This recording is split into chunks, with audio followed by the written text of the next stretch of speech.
បាទសួស្តីបាទខ្ញុំខានមកបង្ហាញបងប្អូនយូរហើយពីការចិញ្ចឹមត្រីក្រឹមលើដំបូលផ្ទះបាទឥឡូវនេះខ្ញុំមើលវាមានបាទសល់ច្រើនដែរមួយរយៈនេះអត់ដែលបានឡើងមកមើលអញ្ចឹងត្រីច្រើនបាទសាមរយៈនេះអវល់ទៅចការរៀបចំកសិដ្ឋានចិញ្ចឹមត្រីដាំដំណាំនៅចការធំណោះបាទត្រីនៅលើដំបូលផ្ទះអត់ដែលបានឡើងមកដាក់ចំណីអញ្ចឹងមានសល់ច្រើនតែវាមិនសូវជាធំទេបាទវានៅតូចតែពណ៌ស្អាតបាទព្រោះអាយុវាច្រើនណាស់ហើយនេះចាស់ខែនេះ5 6 ខែដែរខ្លះនេះ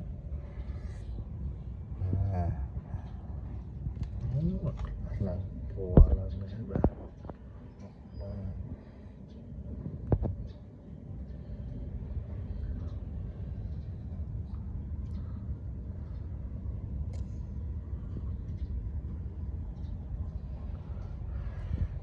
សល់បាន3 ធុងទេបាទនេះនេះត្រីនោះធំណាស់តើនោះខ្លះប៉ុនមេដៃបាទដែលបានមកមើលទឹកមកសល់ធំប្រកាត់ត្រីក្រឹមទន្សាយបាទមិនដឹងជាសល់អត់បានទេបាទកូនត្រីក្រឹមទន្សាយនេះត្រីក្រឹមព្រៃទន្សាយយើងហ្នឹងយកមកប្រកាត់សាកមើល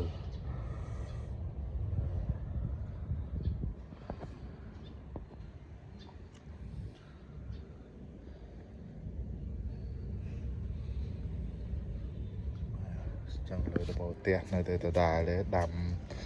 ដំណាំហើយនឹងចិញ្ចឹមត្រីដដែលបាទនេះប្រកាសទៅនេះ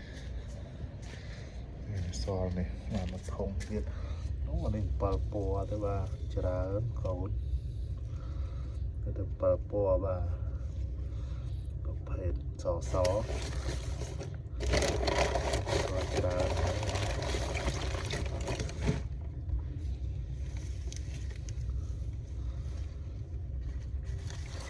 សូវបានមកមើលចឹងមិនសូវលូតលាស់បានទេត្រីបាទធំនេះរីងទឹកអស់លីងងាប់អស់សាបានមកមើលសល់តែធំនេះសល់ទឹកច្រើនហើយត្រីនៅសល់ច្រើនម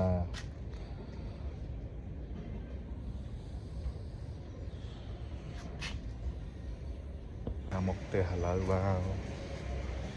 ខាងឃើញយូរបាទ